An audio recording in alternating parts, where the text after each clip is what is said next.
guys, I hope you're doing well. It's that time of the year, it's Christmas light time.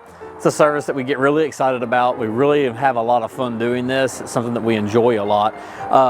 A couple of the key things that make having your lights put up professionally a step above doing it yourself or going to Home Depot is really going to be some of the material that is used. We buy all of our lights in bulk. They come on a big spool, and then what we're able to do is that we measure your roof line. And for instance, here's some for a new install. We need a 36 or 32 foot run for a section, and we're able to custom cut a section of lights just for that particular part of the roof. Then we are able to come on here, we put plugs, we have our own custom cut extension cords. Everything is custom fit to just this house. And it doesn't, you don't have lights that are hanging, you're not trying to tuck lights away, hide lights, anything like that. Everything's in a straight symmetrical line, everything's tucked away, very neat looking, and it just gives it that crisp professional look.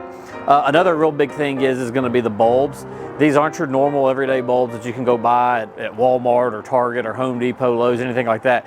They're a LED commercial grade. They're plastic, so if you drop the bulb, it's not going to break. Not only that, they burn 90% less electricity. So that means you're going to save on the electricity bill, and you're able to run more lights without having to worry about tripping breakers. That's the big one that everybody or worries about is overloading the circuit and tripping the circuit. So with the LEDs and the thicker gauge wire, you literally can put as many lights as you want and pretty much have it all running off of one plug. So really excited about this. If you got any questions, you need any suggestions, feel free to reach out. We look forward to working with you. Merry Christmas to everybody.